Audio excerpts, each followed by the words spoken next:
and welcome to the Homemade Podcast Sports. This is your host, J Pops.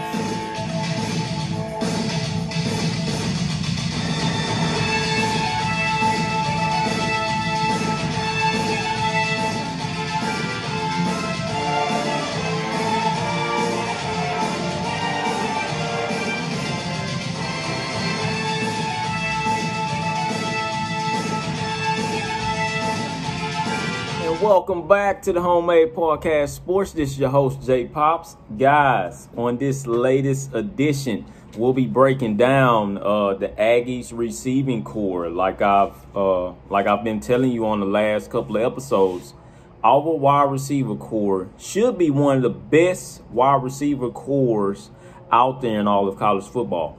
Our wide receiver depth is stacked. So I'll be breaking down, just our actual depth chart with a couple of players that you guys just may need to watch for. Also, a couple of players that I'll be naming. Of course, some of these guys will be buried on the depth chart, unfortunately. But that just goes to say that's how much of a recruiting stability we've been able to do these last couple of years. So without further ado, we'll go ahead and get into it. But before I start discussing this, breaking news alert from out of the Aggie country.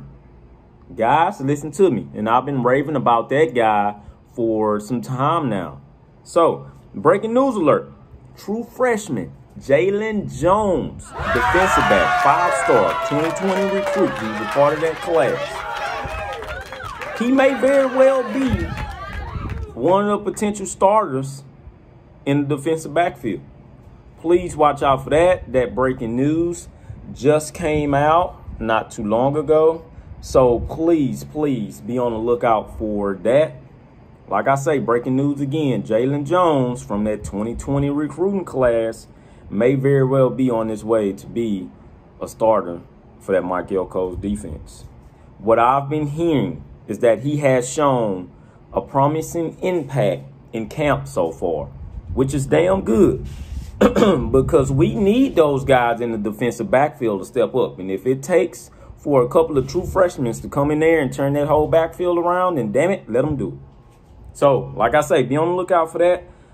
He should be one of our starters in the defensive backfield, along with, Leon O'Neal, Elijah Blades, and Miles Jones, who already are starting in that backfield. So that guy could come in and make an immediate impact.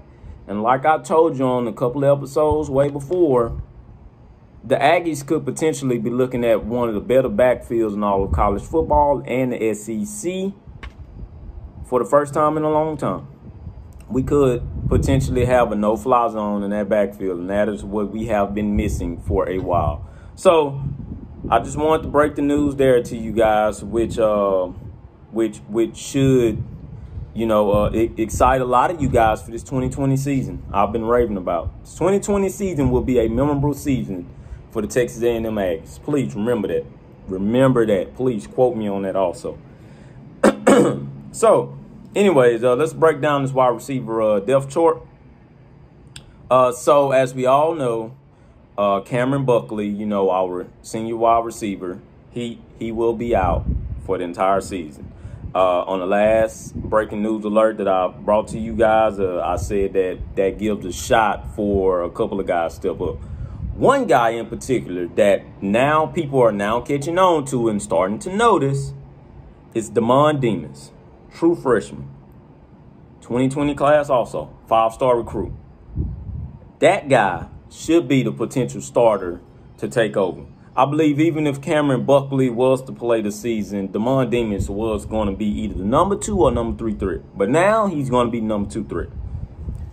Guys, I know Kellen Mond is throwing the ball, but these targets that Kellen Mond can throw to, these guys will break out in separation. And that is what we have been lacking for a while as well. Separation guys. They have the speed, but can they separate? That guy's one of them. Jamon Osborne is the next. So, let me go down this depth chart. Damon Demons, true freshman, 6'3".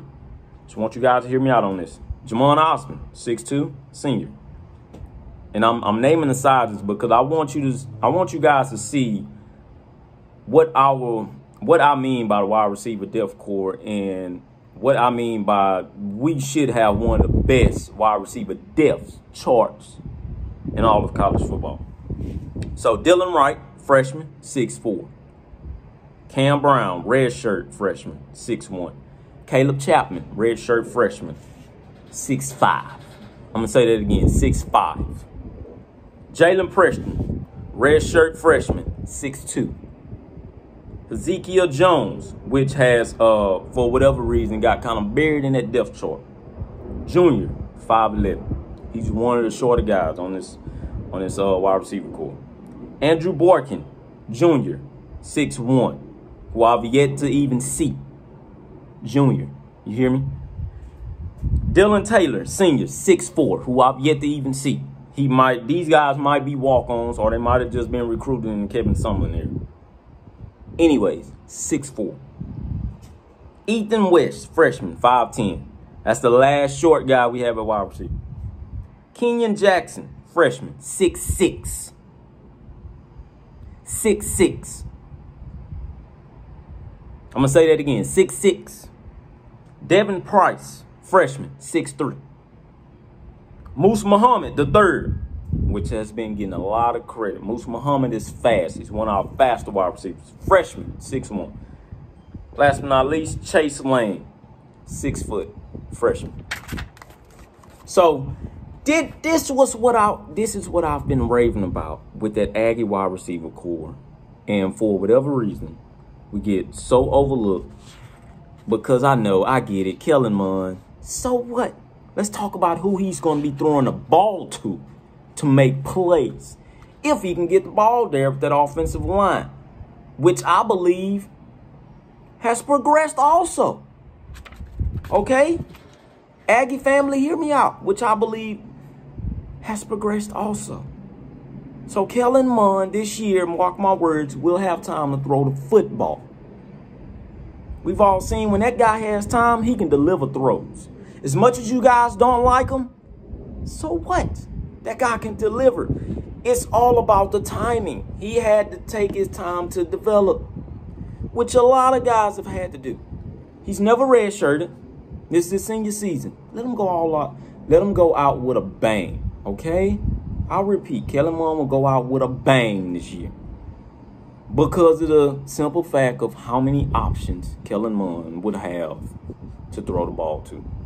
Guys don't think we can beat Alabama. Guys don't think we can beat Auburn, which is a toss-up. Guys don't believe that we can beat Florida. Guys don't believe that we can beat LSU for whatever reason. And Jamar Chase has opted out of the 2020 season. So that lets you know something too. But anyways, these guys think they can't win because of Kellen Mond. We all, that's the reason why. Kellen, I'm going to tell you like this. If Kellen Mond brings the fourth quarter Kellen Mond all season, the SEC is on notice, okay? The SEC is on notice because we only have a conference schedule this year. The SEC will be put on notice, all right? Kellen Mond will go out with a bang because of the options this guy has to throw the ball to. Although everybody ain't going to start that I just named, of course. We all know that. Some of those guys were all true freshmen, which will have to be redshirted. But for the simple fact that we have that many wide receivers on that depth chart, it's crazy and insane to me. And most of those guys were high to middle 4-star recruits. Okay? Listen to me, guys. Let Jumbo Fisher work. Let him do his thing. Let that wide receiver coach do his thing. Let the offense coordinator, Darryl Dickey, do his thing. All right? Once again, bringing the latest content to you from the Homemade Podcast Sports. Please, guys, follow me on Facebook at hashtag Homemade Podcast Sports. Also on YouTube at hashtag Homemade Podcast Sports. Please subscribe to that as well. Also on Twitter at jpops05 and on Instagram at jpops2020. Once again, guys, this is the Homemade Podcast Sports. Thank you for tuning in. It's your host, J Pops. I will be back on tomorrow with some more latest breaking news. Hashtag Gig 'em Aggies. And thank you guys for tuning in to the hashtag Homemade Podcast Sports. Please, guys, subscribe to the YouTube page and also follow me on Twitter at JPops, on Instagram at JPops, and also on Facebook at hashtag Homemade Podcast Sports. Thank you guys once again. Hashtag Gig 'em Aggies.